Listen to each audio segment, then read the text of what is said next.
নমস্কার সবাইকে, কেমন আছেন সবাই? নিশ্চয়ই ভালো আছেন, আমিও ভালো আছি। সবাইকে স্বাগত জানাচ্ছি বনানী কিচেনে। আজকে রান্না করবো এই যে টমেটো, এর থেকে কিছু টমেটো নিয়ে এসেছিলাম, এই চিংড়ি মাছটা রান্না করব। তো আজকে শুধু কিন্তু টমেটো রান্না করব না, আর সাথে আমি এই যে বিট কপি বা লালকপি যে যাই বলেন, এটাও রান্না করব চিংড়ি মাছটা। তো আমি কিভাবে রান্না করি আপনারা আমার পুরো ভিডিওটা দেখেন, তাহলে বুঝতে পারবেন। তো আমি এখন এগুলো কেটে নেব, তারপরে রান্না করব।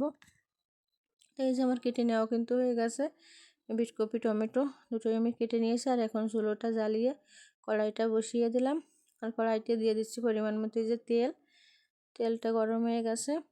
এখন দিয়ে দিলাম আমি সরিষাটা কিন্তু ফুটে গেছে।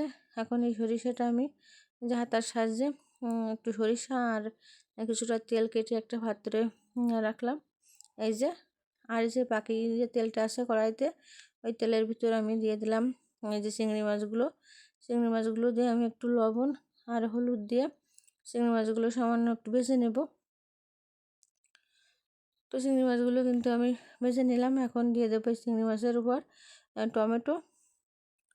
টমেটোগুলো দিয়ে দিলাম, একটু নেড়ে চেড়ে এখন দিয়ে দেব আমি পরিমাণ মতো লবণ আর হলুদ। তো লবণ আর হলুদটা দিয়ে কিন্তু আমি টমেটোটা বেশ কিছুক্ষণ ধরে কিন্তু আমি ভেজে নেব। লবণ হলুদ দেওয়া হয়ে গেছে, এখন আমি কিছুক্ষণ এইভাবে ভেজে নেব। আগে কিন্তু জল দেব না। তো কিছুক্ষণ এই যে এভাবে কিন্তু নাড়তে নাড়তে টমেটোটা কিন্তু একদম ওই যে গলে গেছে। তো এখন কিন্তু আমি দিয়ে দেব পরিমাণ মতো জল। আগে কিন্তু আমি জল দিইনি। তো এইভাবে রান্না করলে কিন্তু খুবই ভালো লাগে খেতে। তো এখন এই যে জল দিয়ে আমি একটু নেড়ে চেড়ে এখন আমি কিছুক্ষণ ঢাকা দিয়ে জাল করে নেব টমেটোটা। তো এই যে ঢাকনা দিয়ে দিলাম, আর এখন কিছুক্ষণ জাল করে ঢাকনাটা খুলে আমি একটু এই যে টমেটোর টকটা একটু নেড়ে ছেড়ে দেবো। নেড়ে ছেড়ে আমি কিন্তু আবারও কিছুক্ষণ জাল করে নেব। তো এই যে আবারও ঢাকনা দিয়ে দিলাম, তারপরে কিছুক্ষণ জাল করে ঢাকনা খুলে এই যে একটু নেড়ে ছেড়ে এখন কিন্তু আমার টকটা কিন্তু হয়ে গেছে টমেটোর। আর আমি এখন যে তেল আর সরিষাটা তুলে রেখেছিলাম সেইটাই যে হাতা দিয়ে কিন্তু আমি একটু বেটে এখন দিয়ে দিলাম এই যে টমেটোর এই যে টকের উপরে দিয়ে আমি একটু এই যে খুন্তি দিয়ে ভালো করে নেড়ে ছেড়ে নিচ্ছি তেল আর সরিষাটা। আর আমি 1 মিনিট মতো জাল করে নেব।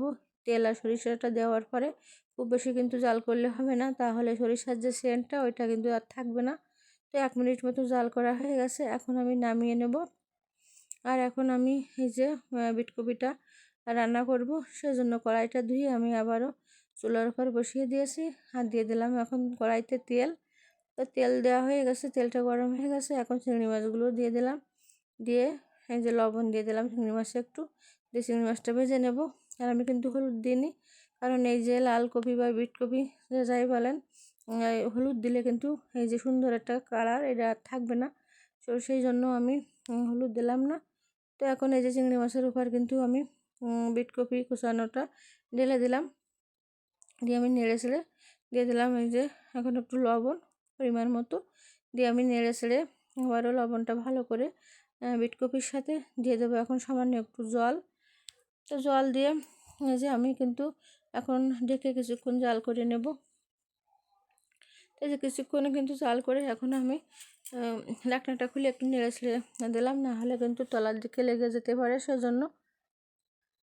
তো একটু নেড়ে ছেড়ে আমি আবারও একটু ঢেকে দিলাম, কারণ কপিটা এখনও কিন্তু সেদ্ধ হয়নি, সেজন্য আবারও ঢেকে আমি কিছুক্ষণ জাল করে নিয়ে ঢাকনাটা খুলে এখন কিন্তু আমার এই যে বিট কপিটা নরম হয়ে গেছে। আমি এটা আর ঢাকা দেবো না, আমি এভাবে একটু মেলে মেলে জাল করে যে ভাজিটা কিন্তু আমার হয়ে গেছে।